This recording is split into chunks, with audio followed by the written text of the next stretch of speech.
Should the Warriors trade for Kyle Kuzma? Let's get into it. What's good, y'all? So in this video, we're gonna go over a hypothetical Kyle Kuzma trade. Then later, we're gonna go over the latest news on the Lauri Markkanen pursuit and what that war criminal Danny Ainge is demanding now.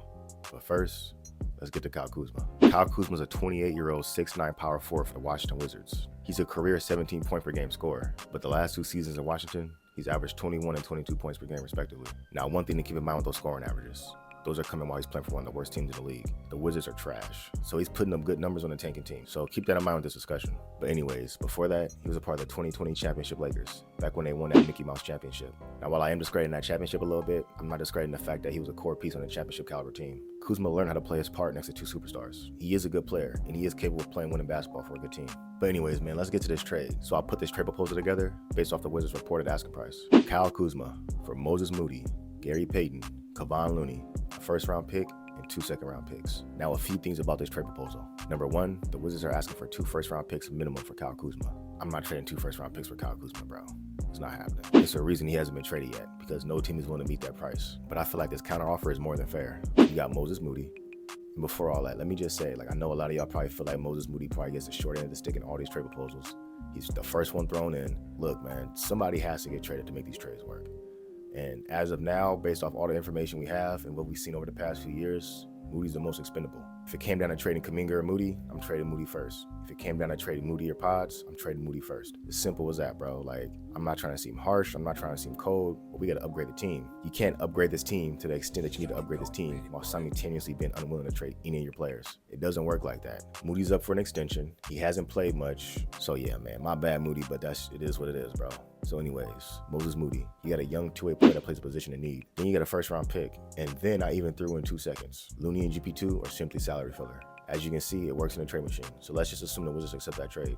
Let's see how the depth chart looks after. All right, so for the starters, I got Curry, Melton at the 2, Kuminga at the 3, Kuzma at the 4, and Draymond at the 5. For the second unit, we got Pods, Buddy, Wiggins, Slow-Mo, and TJD. And then y'all see who the third stringers are. So obviously with this new roster, you got to start Kuzma, you got to start Draymond, and you got to start Kuminga. So that just leaves the shooting guard position. According to multiple reports around the Warriors, Podziemski's the likely starter at shooting guard. The front office loves him, the coaching staff loves him, they like how he plays next to Steph. They even told Klay Thompson during their pitch, look, you're gonna have to come off the bench for Podziemski, which by the way was one of the reasons why Klay left. So yeah, Paz has an inside track for the starting shooting guard position. But if you make a trade like this, I feel like you have to start Melton in this place, because now you're bringing Wiggins off the bench, which is your best point of attack defender. So now someone else is gonna have to be your POA defender. And I feel like if you're starting Kuminga, Kuzma, and Draymond, you can't have Wiggins out there too. That lineup is way too clunky. So out of those 4, if you had to bring somebody off the bench, I think it's Wiggins. And you slide in Melton at that starting 2-guard spot. 1, because of his defense, and 2, because of his shooting. He's just the best fit to complement the rest of the lineup. Even with Melton slotted in instead of Wiggins, that lineup is still low clunky, but at least it's a lot more positional size up front. Wiggins moves to the bench, where him and Paz will be the focal point of the offense, surrounded by Buddy Hield and TJD. Paz running the offense, Wiggins is now your go-to scorer. You got Hield coming off screens, bombing threes. Then you got TJD and Kyle Anderson up front, racking up steals and blocks. A Wiggins, Slow-Mo, TJD frontcourt provides a lot of length defensively. Second units are going to be fighting for their life in a score on that unit. All right, so let's get into some pros and cons of this trade.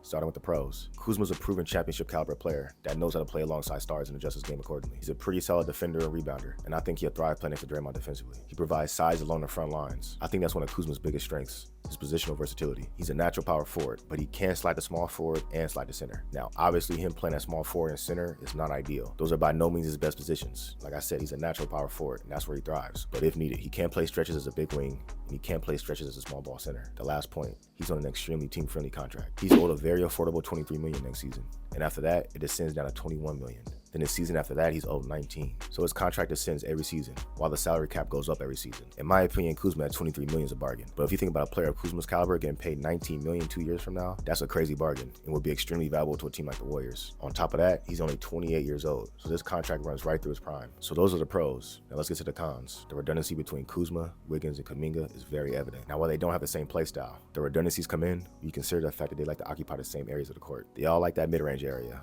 I wouldn't consider any of them consistent three-point shooter. Wiggins is probably the most consistent out of the 3, but even then, that's not his best attribute. His regular season numbers with the Warriors from 3 has been solid, but he definitely has his moments where he runs hot and cold. Same with Kyle Kuzma, and Kuminga just doesn't attempt threes that much at all. On top of that, they all like to operate in the mid-post. About 15 feet in is where they all feel most comfortable. So yeah, man, those 3 is not the best complement of talent, and the amount of times you'll be able to play all 3 of them together would be extremely limited. Another point, bringing in Kuzma could stunt Kuminga's growth. Kuzma's the established vet.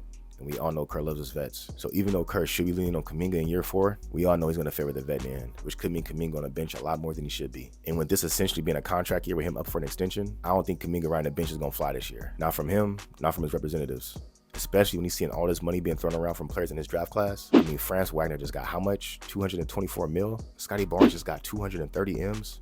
Bro, they're throwing around crazy numbers. And I promise you Kuminga thinks he's better than all these dudes. If not, just as good. Next con, their front court spacing will be super clunky. Like I said, Kuzma's not the most consistent three-point shooter. I think he's pretty solid from the corners. And if he was only shooting corner threes, it might be okay. But overall, if I'm not mistaken, he's a career 33 to 34% three-point shooter. Then you factor in Kuminga, who doesn't take many threes. Draymond shot decent last season, but he doesn't take that many, and teams don't respect him. So between Kuzma, Wiggins, Draymond, TJD, and Kuminga, what is that, 5 front court players in a rotation that teams don't have to respect on the three-point line? That's some of the worst spacing in the league, bro. Steph will be fighting for his life every night. If you make this trade, you're really relying on Wiggins, Kuminga, and Kuzma to knock those threes down. In the final con, I don't think Kuzma's a championship level second option. If he's the third option on a championship caliber team, that sounds about right. But if you're relying on him to be your second option, that's just not good enough, bro. Kuzma's not that guy. Like, he's a good player, but he's not that guy. On top of that, it's not even an ideal fit, and it hinders other key players that you need to thrive in order to be successful. Wiggins and Kuminga, the Warriors need both of those dudes to have a career year, basically, in order to do anything serious this year. Adding Kuzma, while it does increase the overall talent of the team, that doesn't maximize the pieces you already have in place. So while I'm not completely out on this trade, I'd only do it as a last resort if the Warriors miss out on Lauri Markkanen. So that's where I'm at with it. Y'all let me know in the comments if y'all make this trade. All right, so let's get to the latest Lauri Markkanen news. This is from credible reporter Mark Stein. There is a league-wide belief that the Utah Jazz interest in Brandon Podziemski, along with future draft compensation, leaves the door open for a potential trade of Lauri Markkanen to the Golden State Warriors this offseason ahead of the August 6th renegotiation and extension deadline for Markkanen. The Warriors are more willing to include Jonathan Kuminga rather than Podziemski in a deal for Markkanen. Although the Warriors' offers for Markkanen have centered around Moses Moody and draft picks, they have not yet included Podziemski or Kuminga in any trade package. It remains challenging to discern the Jazz intentions with Markkanen, whether they are open to trading him before August 6th or if they prefer, as many teams suspect, to sign him to a long-term contract before considering any future trade offers. All right, so that's from Mark Stein, who's definitely in the know. My read on the situation is that Podziemski plus multiple picks is enough to get it done. And if the Warriors really want a Lauri, they could probably get it done right now. But obviously it would cost Podziemski. And the Warriors up to this point haven't made Podziemski available. The Warriors' best offer is supposedly Moses Moody plus multiple first-round picks. They don't want to include Pods or Kuminga in any trade for Lauri Markkanen. And Danny Ainge seems determined to get back at least Pods. But as things currently stand, the Warriors have the best offer on the table from any team. Moses Moody plus multiple first-round picks is better than any other team is offering. And the reason for that being, the Warriors have the most valuable draft picks on the table. Whose future picks are more valuable? The Warriors post Steph Curry, when he's currently 36 years old, or the San Antonio Spurs, where Wemby is probably going to be one of the best players in the league for the next 10 years. The Spurs draft picks aren't that valuable, bro. Those are going to be late first-round picks for the next decade. Wemby's only 20 years old, and he's going to be in the MVP and DPOY conversation every single year. What the Jazz are prioritizing above everything else is draft picks. And the Warriors have the highest upside draft picks. Because once Steph retires, I don't care who's on the team still, this team could possibly be really bad. That's just the way it is when a top 10 player all time is no longer on your team anymore. So yeah, Danny Ainge's preference is to do business with the Warriors. And let's be honest, Ainge ain't trying to re-sign Lauri. He wants in on Cooper Flag. This is the year to tank because Cooper Flag is legit. What's the point of keeping Lauri around knowing you're going to trade him eventually? It doesn't make any sense. You're going to miss out on the top draft pick in a deep draft just to keep Lauri around a little longer and hold leverage.